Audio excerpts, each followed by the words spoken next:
But, you know, having been described as an oppressor, can I respond just a little bit? All right. I'm more in sympathy than perhaps, you know, the girls realize with... Women. I'm sorry. Yes, I'm 35. Than the ladies realize. I use girls referring to women of all ages. You should stop. You want to be called a boy. Oh, I see. Okay. I would like to introduce now two ladies who I'm sure, well, I know everyone is aware by this time that there are a lot of women in this country who feel that they're being pushed around, and they have become very vocal. They call themselves the Women's Liberation Movement, and we have two representatives from that movement here tonight. They're both writers. Susan Brown Miller had a piece in the Sunday Times a couple of weeks back, and Sally Kempton is the other lady, and I would like you to meet those two ladies. Maybe we can find out what the women are all upset about. Will you welcome them, please?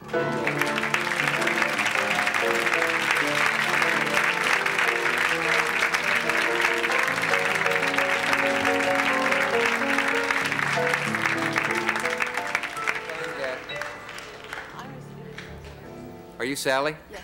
Yes. Well, you've brought cigarettes. Could I not light it for you? No. Okay. Just a little joke, you see. Okay.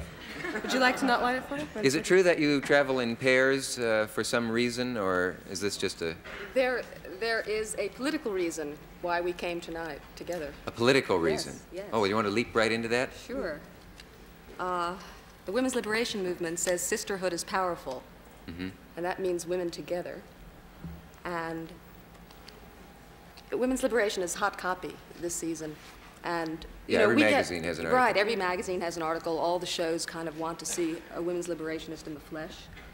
And our movement doesn't want to create stars or celebrities. So when we get an offer, we feel we should come, you know, in a pair. Oh, well, stars are created in pairs. I mean... Right, but also we want to be crosstalk teams. I mean, we want to, you know, like answer questions for each other and support each other generally. Okay. Which is... What do you think men are doing wrong? They're in charge. Yeah. And they oppress us as women. They won't let us be. And Hugh Hefner is my enemy. Oh, is Hef your enemy? We really set you up tonight, didn't we? we've been watching. Even in the audience, I think. I get a certain, well, I think we have, you know, more than a few... I'm sure you must have some of the lib friends people out here in the there. Well, if audience. that's true, then there are sisters. We didn't bring them. It's just that women's liberation is growing every day. You didn't stack the audience, if you'll pardon the expression. Now,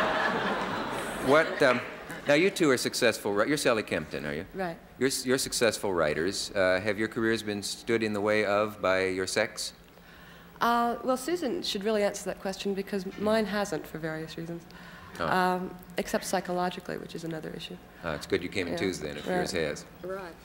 I never wrote anything till I was 28 years old. Mm-hmm. And I never dared to allow myself to believe that I had ambition and that I should be a writer. I worked at Esquire magazine for 2 years as a researcher. I worked at Newsweek magazine for 2 years as a researcher, and I'd go in periodically to my bosses and say, I'd like to do more, I'd like to write. And they'd say, oh, you got your hair set today, isn't that lovely? You know, things like that.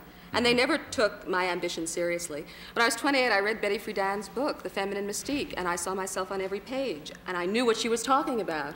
And I knew that I really wanted to do something, and for me it was writing, so I started to do it. And, you know, I've had some small success at it. Mm-hmm. That's all. Well, you know, we're really not successful. I mean, we're just doing something that ordinary guys do all the time. There's nothing exceptional about being a freelance writer or a reporter.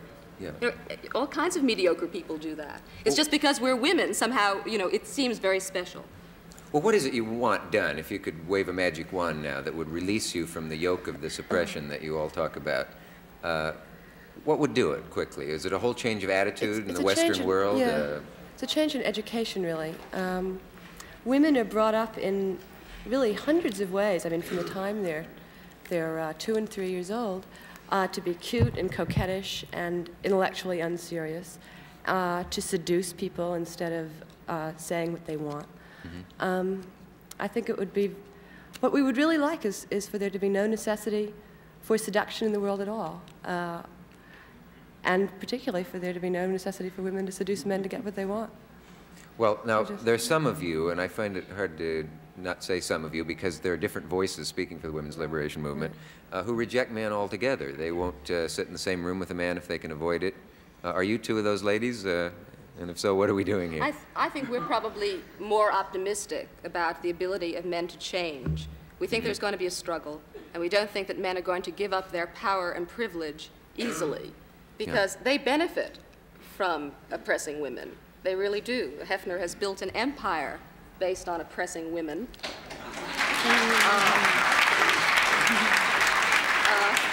You know, the day... One lady that we spoke to who's a member of your movement would not come on tonight with you, Mr. Hefner, because she said it would be like putting Stokely Carmichael on with George Wallace.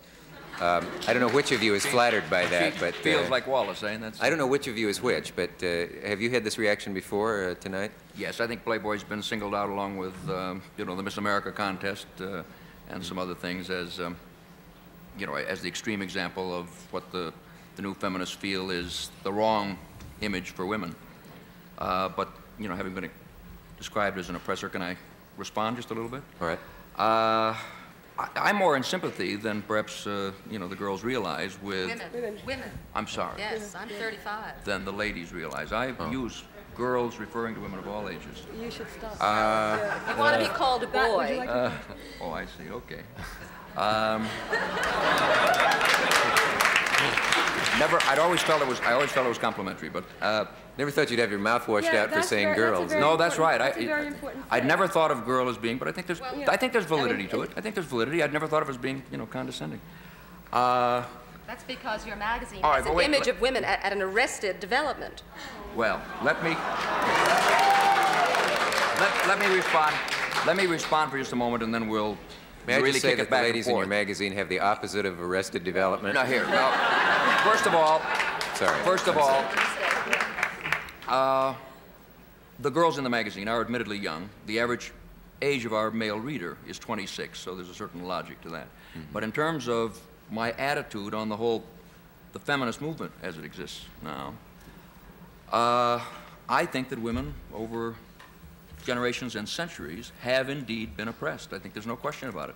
Yeah. It's only a relatively short time that they've had the vote, and you know, a short time before that they were allowed to own property. I think there are still many areas in society in which they do not have equal job opportunity. One of the thrusts of the feminist movement is for better abortion laws. I think Playboy has done as much as any mass media in terms of trying to accomplish exactly that. But I take issue and separate in this one rather fundamental area. There is usually a parallel made between female emancipation and racial equality. And I don't think it's the same thing, even though the feminist movement grew out of the civil rights, the current feminist movement grew out of the civil rights business. For this reason, I don't think that the color of a man's skin is any more important than whether he is blonde or brunette, blue-eyed or brown-eyed. I think whether you are male or female is the beginning of who you are as a human being. I think it's important, and I think that it is important emotionally as well as physically. I think there are differences, and I think there should continue to be differences.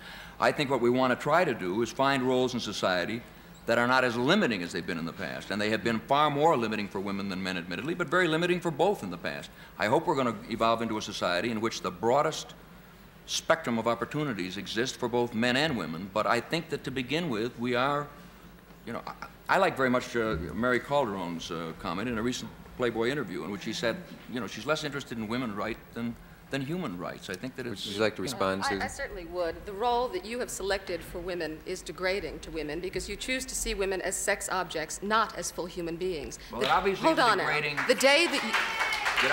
I want to say, I haven't finished. The day that you are willing to come out here with a cottontail attached to your rear end.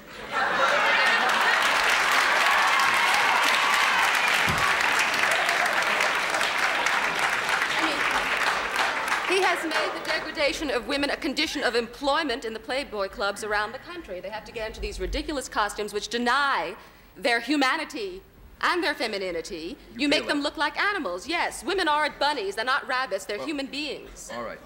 The Playboy symbol, the rabbit, of course, and the reason for having bunnies in the clubs, the symbol was originally a male figure, and it was picked quite innocently and simply some 16 years ago because we felt it was a rather playful and sexual symbol.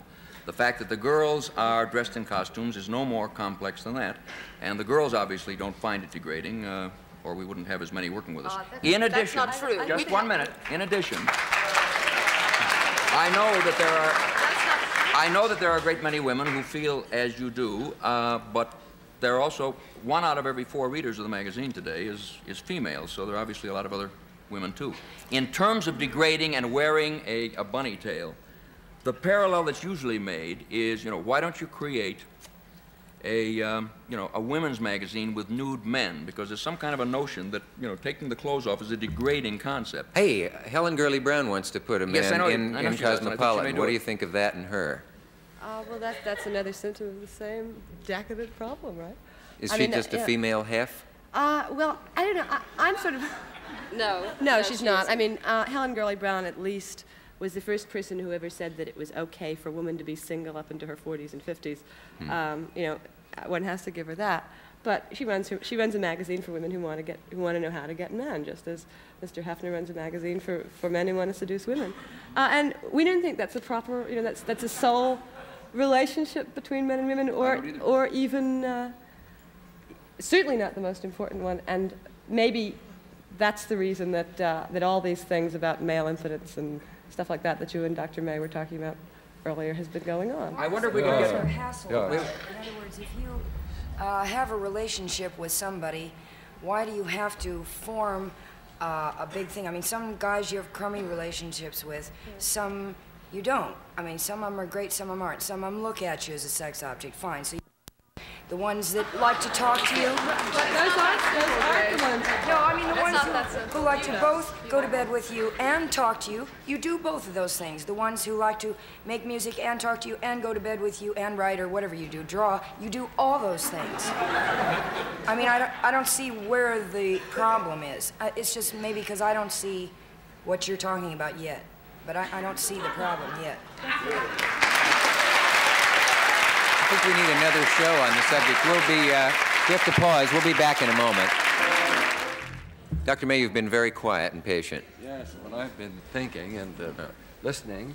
I very much agree with most of what you've been saying. And I do think that Playboy has treated women as an accessory, like the tie or the shirt or whatever one wears. Now, that's what I was trying to say a little while ago.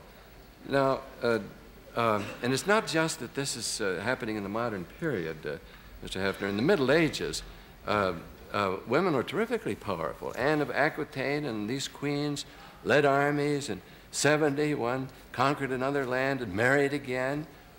This is a period of women's power. Now, agreeing with most of what you say, let me put in one qualification. That I think the difference between men and women ought to be capitalized on and not swept under the rug.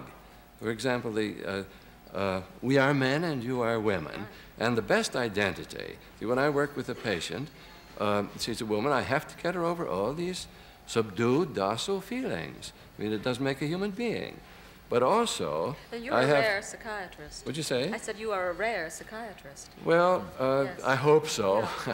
But there are very many strict Freudians who tell their women patients that they're not accepting their female role. They can only find salvation I don't through think I've housework used and that motherhood. in Right. 40 years. That's been longer than I've been practicing. But look, let me put in one point. It's the old French idea, vive la différence. I think what you ought to do is not try to be the same as men. After all, I don't think most of us have done a very good job with our lives. But you ought to try to affirm your, what you are as women. And I think the mistake of the women's liberation movement is where they want to be just the same as men, which I'm sure you don't, but they throw out the baby with the bathwater, which is the differences that are in the personality of each, and well, I still believe in vive la différence. Not at all because la différence makes anybody superior to anybody else, but because life is tremendously more interesting if there are two sexes in it. Is either of you ladies married? Yes, Here, here. You are. Now, some of you are really against marriage completely. Yes. Yeah, I think most of us feel that the marriage laws are very discriminatory against women. Except in California with alimony, apparently. Well, Would you Well, accept alimony if you were divorced? no. You wouldn't. But I would think that a woman who spent her whole life being a housewife and mother should. I think that in such cases, alimony is really the price that men pay for women's oppression. How do you explain Yeah, the so- Margaret Chase Smiths and the Helen Gurley Browns and the Bess Meyersons and who have somehow fought through the Yes, system well, and gotten society there? always allows a few to get through. You know, there are always loopholes. But you speak as if there were a conspiracy. They say, let's Oh, let yeah, these few through, well, and then yes, these I other think women will there get is a back in their place. conspiracy. I really do. But not a conscious one. You don't think that I go around consciously oppressing women, I don't know if you do. I don't think so, watching your show. You know, I really Oh. wouldn't think. You seem to like intelligent women, and you never seem to be afraid to have strong women on your show. I mean, you've had marvelous intellectual discussions with Beverly Sills, Shirley Yeah, Chisholm. but that's because I'm right? weak and like to be dominated. You don't believe that. No, you're not. No, you're confident of your masculinity. Right? Say that I'll again. say that louder, right? You're Say- confident of your masculinity. I wanted to get that out, so that I'll hear it. Gee, we need another show on this. I'm afraid we have opened so many cans of worms here. I wish we could get to them. That isn't aimed at any of my guests. This turned into a roast Hefner evening. I'm sorry about that. Dick, I'm going You'll to get talk me about for that later.